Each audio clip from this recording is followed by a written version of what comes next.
Imagine walking into the house of the most feared man in your village, knowing you belong to him, but never truly his. This is not a tale of love at first sight. This is not a tale of rescue. This is the story of Anna, the woman who was given away as payment, mocked by her people, and silenced by fate.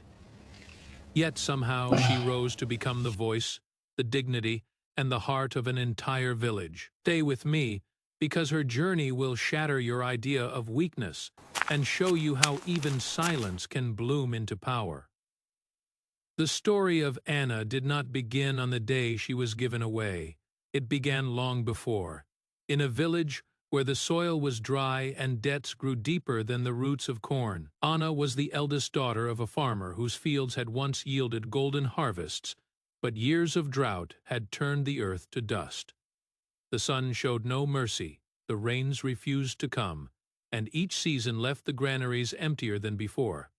Her father borrowed, first a little, then more. Silver coins from the merchant, grain from the landlord, promises upon promises, signed not on paper, but carved into his very soul. And when the time came to pay, there was nothing left. No wheat, no corn, no silver. Only Anna. One hot morning, with neighbors gathered close enough to hear, her father spoke the words that sealed her fate. "If we have no silver or corn," he said with a trembling voice, "we have our daughter. She will settle the debt." Anna felt the words more than she heard them. Heavy final. Her mother wept in silence, her siblings clung to her skirts, and the village began to whisper. "She is being given to Sario," they said, "the widower, the master of all the land." Everyone knew his name, everyone feared him. Sario owned the fields, the rivers, the cattle, the very roofs above the villagers' heads. He was not merely a man, he was ownership itself. His wife had died years before, and grief had not softened him. It had hardened him until silence became his companion and command his only language. And now Anna was being handed to him, the manner of silence on the morning she left. Anna carried only a bundle of clothes wrapped in cloth. She looked once at her mother's tear-streaked face, at her siblings' small hands waving, at the humble house where the smell of bread and wood smoke lingered. It was the last time she would see it as her home. The villagers watched as she walked the road to the hill. Some pitied her, others judged, but all whispered, "Better to live in stone than starve. She will live in silence, like all things in his house." Sario's manor rose above the valley like a fortress. Its adobe walls bore scars of sun and rain. Its windows stared blankly. Its doors groaned like ancient guardians. It was not a house, it was a domain. As Anna entered the courtyard, her steps echoed on the stone. Chickens pecked in the dust, but no laughter, no voices, no music greeted her. Even the wind moved slowly there, as if it feared to break the silence. On the veranda he appeared. Tall, broad, weathered by sun and command. His eyes hard as river stones. He did not ask her name. He did not welcome her. He simply looked her up and down and said in a deep, heavy voice, no yelling, no complaining, not a warning, a decree. He turned and walked inside. Anna followed. The house swallowed her. Dark curtains. Dust drifting in thin beams of light. Portraits of ancestors. Stern faces staring. And one, above all, that seemed alive. A woman in a scarf. The first wife. The ghost of the house. Her room was bare. A wooden bed. A thin sheet. A wardrobe that smelled of mothballs. A window that looked down on the village, distant and small. Beside the bed, a locked chest. The key, she knew. That night, Anna lay under a roof that was not hers, in silence that was not peace but prison. And then, in the dark hours, a sound broke the stillness. Muffled crying, she followed it to the yard. There, kneeling before a stone table, Sario wept, clutching a photograph of his first wife. His voice cracked as he whispered, "Forgive me for dying before I learned to deserve you." the feared master, the Lord of Silence, crying like a broken man. Anna stepped back into the shadows. She realized the manor was not just a house of silence.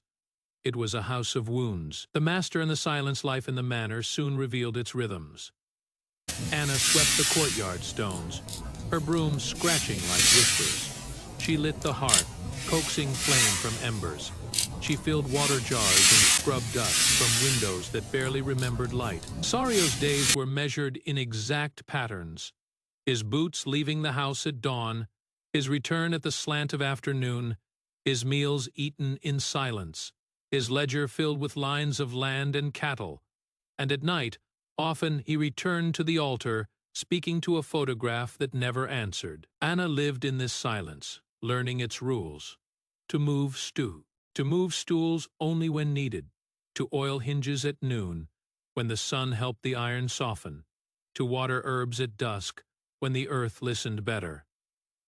The house, little by little, allowed her presence.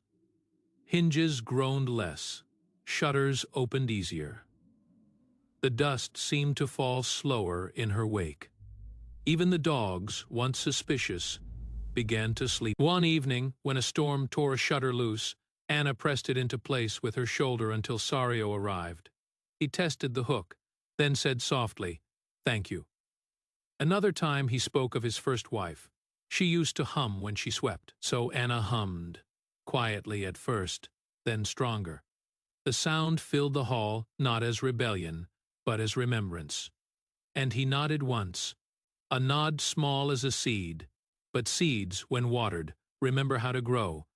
The market and the mockery, then came the market day. Sario gave her coins and a list, beans, flour, cassava leaves. Anna walked down the hill, her heart heavy. The market smelled of roasted corn, ripe mangoes, dried fish. Voices overlapped in barter and laughter. But when Anna stepped among them, the laughter shifted. "Look there," one woman whispered. "The debt wife. Fresh meat for an old bargain." Laughter followed, quiet, poisoned. Anna heard every word, stones thrown not at her body, but at her name. Still she walked, steady. At the bean stall, the vendor asked, "And life at the manor?" Anna answered with a small smile. "Life is only as big as our steps." She paid and left. On her walk home, she remembered her mother's words. "It is not what they place in your hands that makes you heavy, but what they place on your name." At the hilltop, she turned once and saw two women laughing loudly. This time, Anna did not lower her eyes. She looked at them, calm, steady, as if to say, "I know who I am. You still don't." Back in the manor, she placed the bags on the table. Sario gave her that heavy gaze, but she no longer shrank beneath it. That night, as they sat at the table, the silence was no longer his alone. It was hers, too, a silence that stood tall, the healer and the fever. The healer arrived on a gray morning, leaning on a crooked staff, a basket of herbs on her arm. Mara. The dogs did not bark. The silence did not resist. Sario received her with respect. Not fear, not command, respect. She sat in the kitchen, separating leaves with wrinkled, steady fingers. "His body is tough," she said softly, "but his heart is dry clay. Only good rain will swell it." Then she looked at Anna. "And you, dear, do you care for yourself or only for others?" Anna lowered her gaze. "We learn to care without expecting care in return." Mara smiled, sorrowful. "That is where sickness lives, the kind that kills from the inside." She stayed the day, making broths, brewing teas, leaving ointments. Before leaving, she laid a hand on Anna's shoulder. Dry clay needs more than rain. It needs hands that know how to shape. Her words lingered long after she was gone. Days later, Sario fell ill. Anna found him pale, sweating, chest heaving. "Just the heat," he muttered, but his body betrayed him. Anna brewed tea from Mara's herbs. She laid cool cloths on his forehead. She spooned broth into his lips. He tried to wave her away. "No need." "There is need. Anna said firmly. Even you cannot command the body when it breaks. She kept vigil day and night. The servants kept away. Only she bore witness. And then in the stillness of the night, he whispered, voice weak as a dying ember, if it were another time, I would choose you, my flower. The words struck her like rain on parched soil. Recognition. Not command, not transaction. Recognition. By dawn, the fever broke. He rose, drank tea, said nothing of the night before, but when he passed her in the hallway, his hand rested briefly on her shoulder. A seed planted in hard ground. The redemption and the festival rumors spread. Sario had summoned the village leaders. They gathered on the manor porch. Farmers, shepherds, widows, elders, faces tense, expecting orders, fearing eviction. Sario stood with a folder under his arm. His voice carried, I have spent my life accumulating land, cattle, houses. I believe that was strength. But I see now I guarded too much of what was mine and saw too little of what others lacked. Today I will change that. I will divide the land. Those who have worked it will hold papers saying it is theirs, not mine theirs. Shock rippled. Murmurs filled the air. Was it madness? Repentance, one elder asked. And you, sir, what will you keep? Enough to live on, Sario said. But I want to leave more than walls. I want to leave space for others to grow. Anna, listening from the shadows, knew this was not madness. It was redemption. The news spread. Some mocked, some praised, but all spoke of it. Then came the harvest festival. The square brimmed with color, scent, and song. Drums beat. Children ran tables groaned under roasted corn, grilled meat, sweet mangoes. Sario walked into the square, but this time he did not stand alone. He took Anna's hand, and together they walked. Conversation stopped. Laughter froze. The man who had never held a woman's hand since his first wife now walked with Anna. The debt wife, the girl given away. They crossed the square to where Anna's family sat. Her father clutched his hat. Her mother stared, rigid. Sario's voice rang like a drum. You gave her to me as payment for a debt, but she has repaid my soul. Silence deep and absolute. Anna felt the moment burn into her chest. She was no longer the bargaining chip. She was recognition itself. The whispers of the market died that day. The last night and the legacy life after the festival changed. Sario softened in small ways. He still commanded, still inspected, but now he also paused. He laughed once, brief but genuine. He spoke less of property, more of meaning. One day his estranged son, Adel, returned. He confessed his judgment, asked Anna for forgiveness. She gave it with tea and silence. Father and son stood face to face, years of bitterness falling wordlessly between them. Anna realized then she had become not only the keeper of the manor, but the bridge for its broken bonds, and then came the final night. Sario sat with Anna on the veranda. The air smelled of rain. The horizon glowed faintly with dying light. At last, he said, his voice calm, everything I own has meaning. Later, before he slept, he looked at her one last time. Good night, my flower. Anna smiled. She did not know those would be his last words. Rain fell in the night, soft on the roof, wrapping the manor in sound. By dawn, he was gone. His chest no longer rose. His face held peace. The funeral drew the entire village. Drums beat slow, earth fell heavy, and Anna walked behind the coffin with her head, high veilless, her dignity intact. Afterward, Vanner did not return to silence. Anna opened its windows. She filled its rooms with children learning to read, women seeking shelter, elders telling stories.